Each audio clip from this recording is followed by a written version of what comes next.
Welcome to another edition of From the Front Lines, where we discuss both the day-to-day and one-of-a-kind issues facing real estate managers. In this episode, Stacy Holden from IREM Industry Partner AppFolio talks about the impact of AI on teams. Welcome to the podcast, Stacy. Hey there, Erin, and thanks so much for having me on the podcast. I am so excited to chat with you about AI and what we can expect from it in the future, especially as it relates to the most important resource at our companies, which is our people. First, where are we with AI adoption in the property management industry? Well, when I was on the podcast last spring, I mentioned that our industry was in the early stages of adopting generative AI. But we are farther along than we realize when it comes to other forms of AI, like machine learning. Since then, I would say, and what the data shows, is that the industry is quickly moving from the experimental phase into practical applications across all forms of AI. Let me give you an example. We just ran the numbers on AppFolio users, and in 2024, 95.5% of all of our customer base used one of our AI solutions.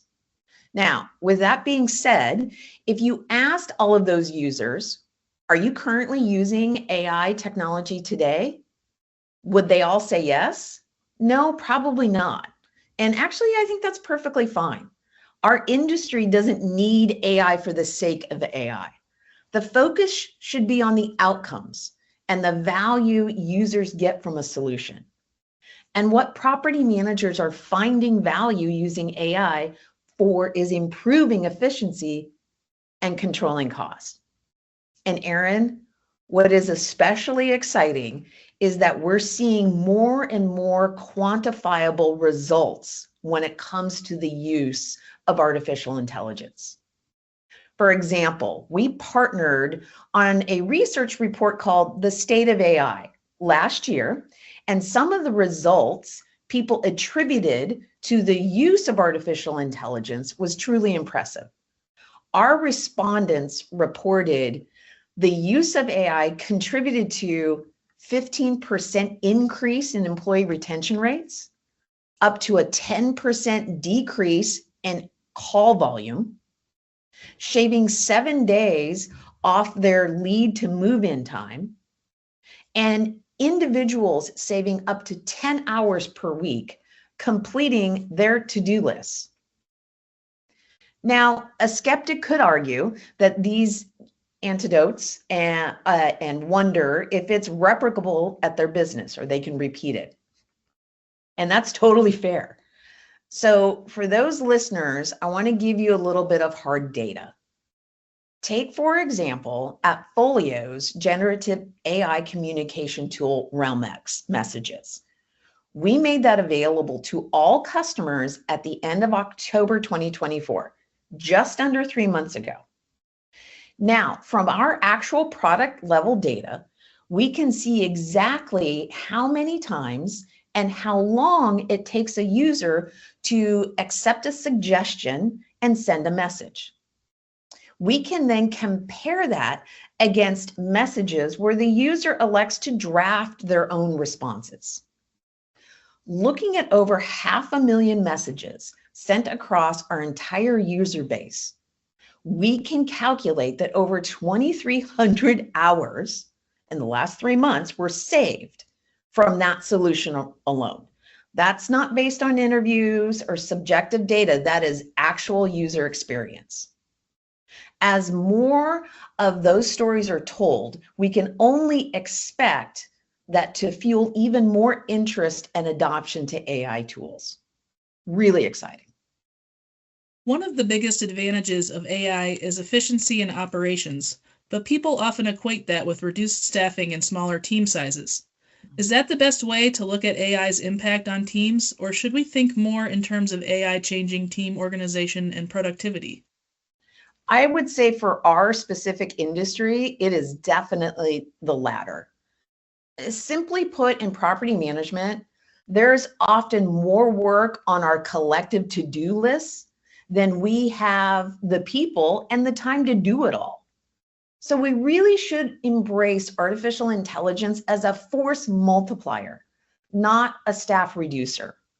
By automating repetitive tasks like data entry, scheduling, and routine maintenance follow-ups, AI truly frees up valuable staff hours, as we were just talking about with messages.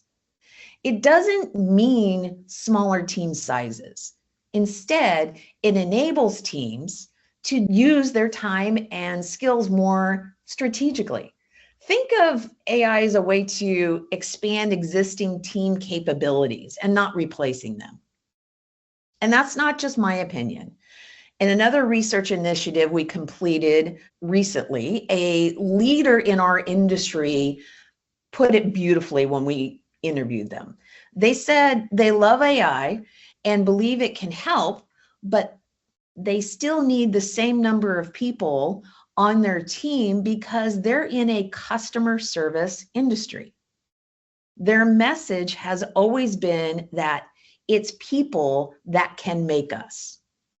And with so much of the busy work offloaded to AI, our people on our teams can now focus on the stuff that they were actually hired to do in the first place. I don't think too many people were hired because of their quick email responses.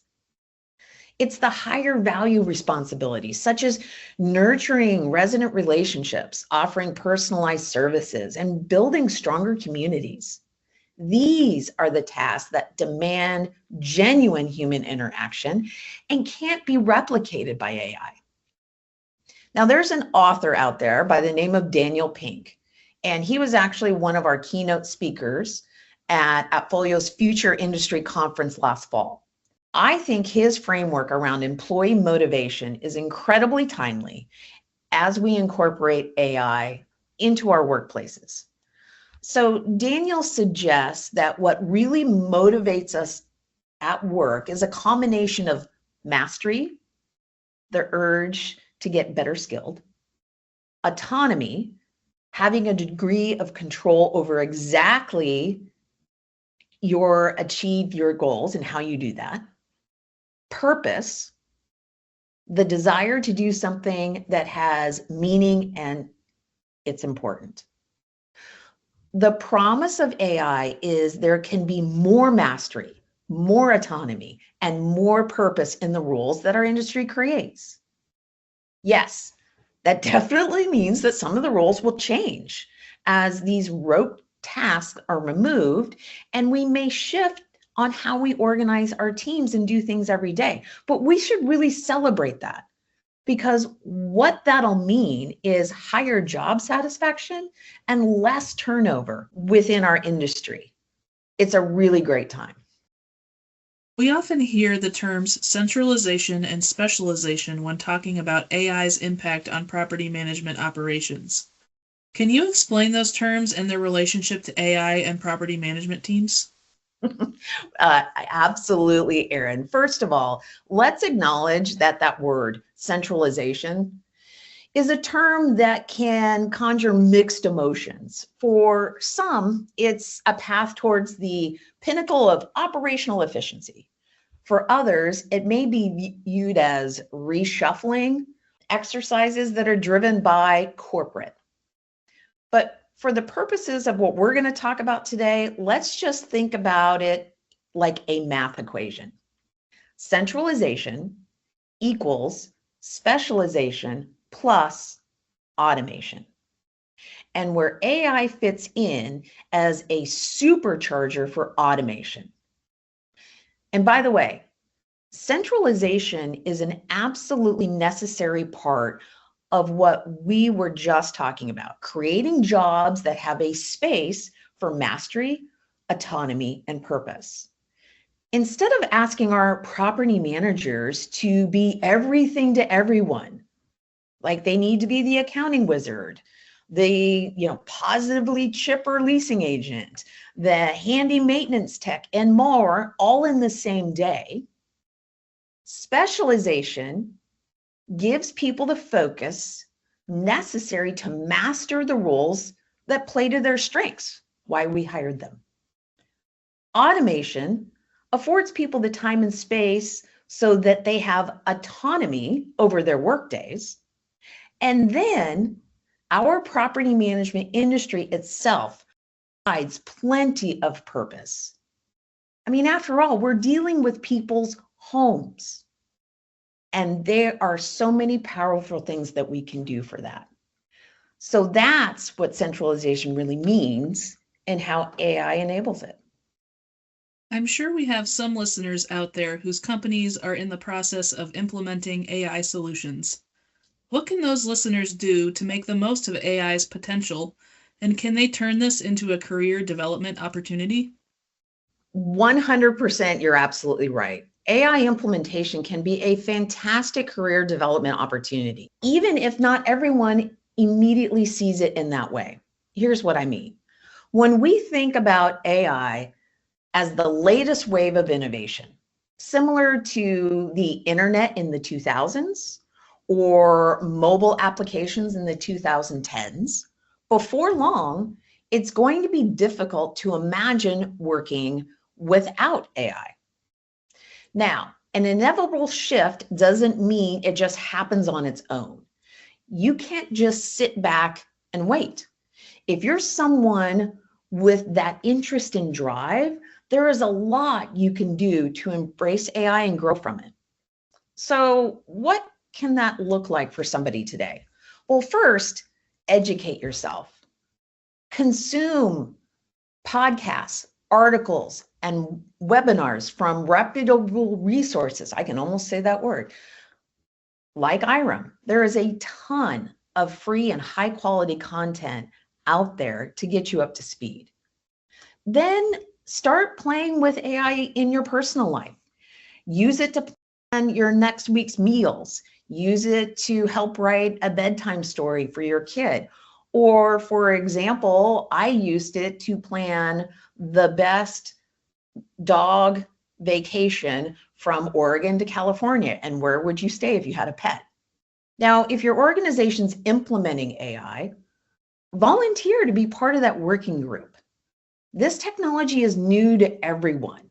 And we all know it's hard to find time to do things during the day. So no matter what your role is, you'll be able to bring a valuable perspective to that group and learn along the way.